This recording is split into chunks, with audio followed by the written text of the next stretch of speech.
샬롬! 말씀과 함께하는 새로운 날입니다. 기도하고 시작하겠습니다.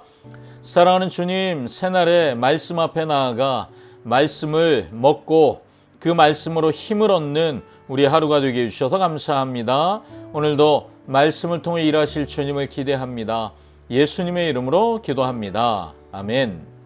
아멘. 요한계시록 말씀 계속 보고 있습니다. 오늘은 11장 1절에서 13절까지 말씀 듣고 오겠습니다. 제11장.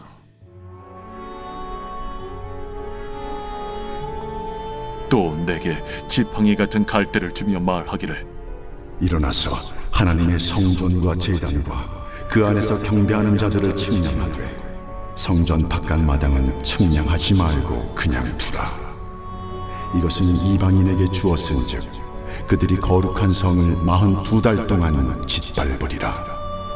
내가 나의 두 증인에게 권세를 주리니 그들이 굵은 베옷을 입고 1260일을 예언하리라.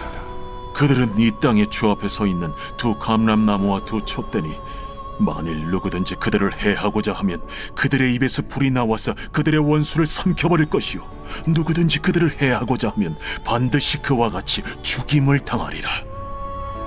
그들이 권능을 가지고 하늘을 닫아 그 예언을 하는 날 동안 비가 오지 못하게 하고, 또 권능을 가지고 물을 피로 변하게 하고 아무 때든지 원하는 대로 여러 가지 재앙으로 땅을 치리로다.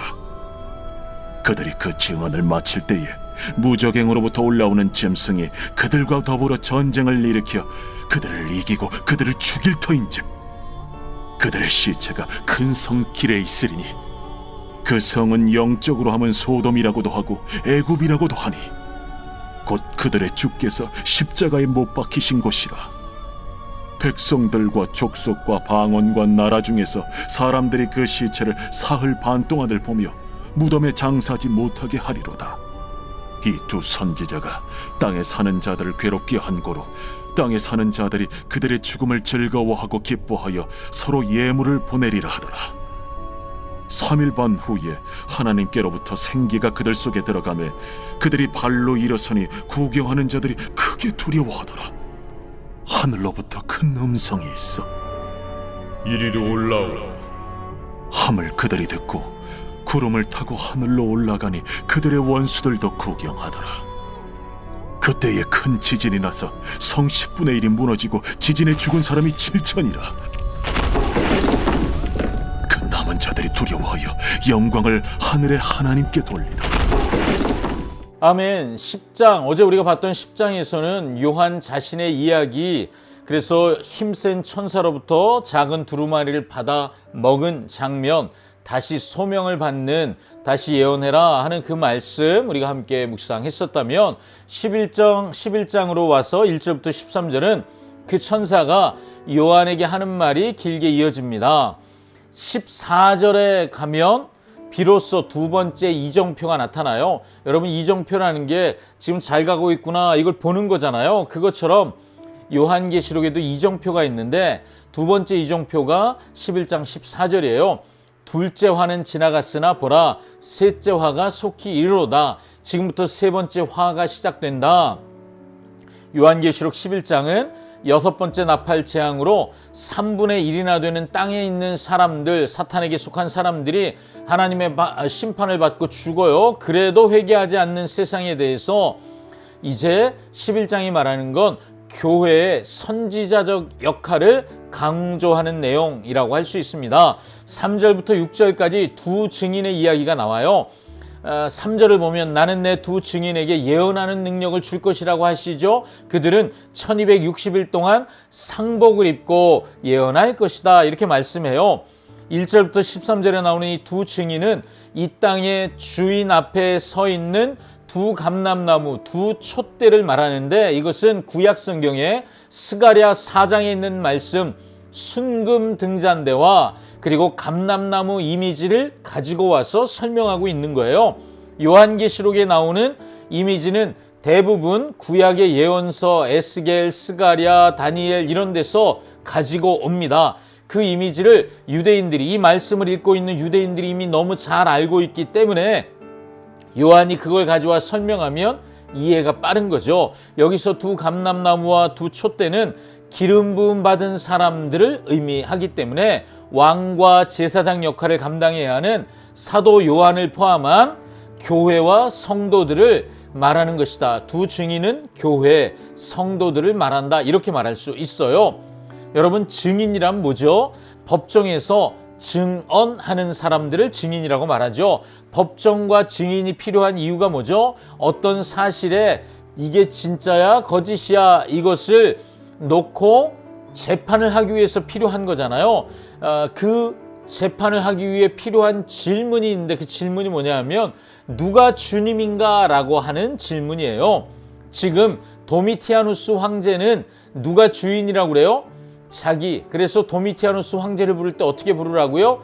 우리 주 우리 하나님 도미티아누스 황제요, 이렇게 부르라고 말했다고 했잖아요. 그러니까 로마 황제가 주인 노릇, 주님 행세를 하는데 요한계시록을 읽고 있는 사람들, 그들은 증인들인데 그들은 오직 하나님만 주인으로, 주님으로 고백하는, 증언을 하는 증인들이 되는 거죠. 그러나 그 증언에는 고난이란 대가가 따라옵니다. 그렇게 증언한다고 하나님이 그들의 증언대로 막 일이 잘 풀리게 하시는 것이 아니라 고난이 찾아와요. 요한계시록 11장은 그 고난을 무릅쓰고 하나님의 주되심을 증언하는 교회의 모습을 보여준다고 할 수 있습니다.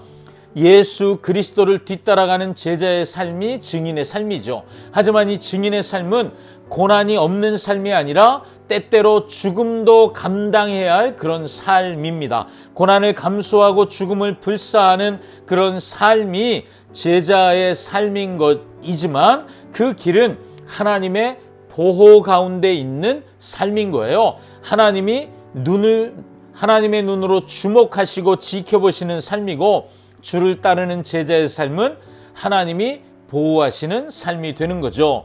그래서 이런 질문을 묵상하며 저 자신에게, 여러분에게 던질 필요가 있습니다. 나는 정말 이 길을 가려고 하는가? 나는 고난이 기다리고 있지만 이 길을 가고 싶어 하는가? 나는 주님의 보호하심을 정말 확신하고 이 고난이 기다리는 길을 가려고 하는가? 여러분 뭐라고 대답하시겠습니까? 그렇게 사는 것이 맞다고 믿고 그렇게 살라고 가르치는 자리에 저도 여러분도 있잖아요. 그런데 우리 자신에게, 나 자신에게, 제가 저 자신에게 질문해 볼 때 나는 정말 과연 그렇게 살려고 하는가? 저절로 기도가 나와요. 주님, 그렇게 살고 싶습니다. 나는 없고 주님만 있는 삶, 그 삶을 살게 되길 정말 원합니다. 도와주십시오. 이 기도가 나옵니다. 두 증인, 오늘 그 이야기 하고 있잖아요. 원수에게 죽임을 당합니다. 안타깝죠. 그런데요, 놀라운 일이 있죠. 하나님은 그들을 다시 살리시고 하늘로 올리우십니다. 하나님은 이처럼 사랑하는 교회를 보호하십니다. 지키시는 분입니다. 반드시 이기게 하시는 분이십니다. 우리 하나님이 승리하신 하나님이시기 때문에 하나님을 경배하는 교회는 반드시 승리합니다. 지금 고난당하는 요한계시록의 독자들을 향해 하나님은 이 진리를 말씀하시지만 교회는 이 말씀을 듣고 있는 그 순간에도 고난의 한가운데를 지나가고 있습니다.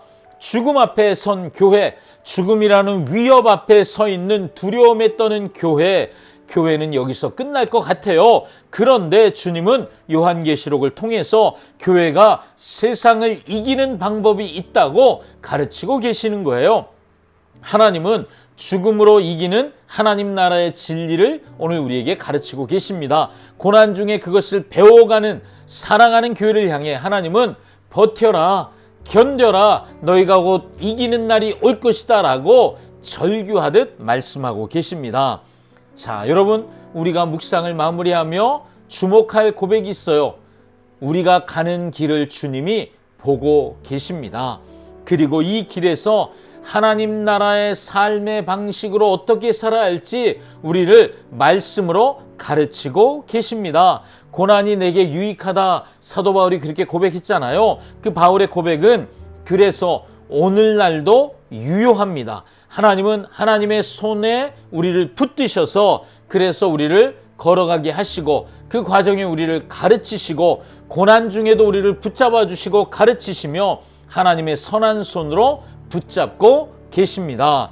오늘도 나에게 생명을 허락하신 주님은 이 길에 너 혼자 가봐 라고 두지 않으시고 우리와 함께 이 길을 걷고 계십니다. 그래서 동행하시는 거죠. 임마누엘, 하나님이 우리와 함께 하십니다.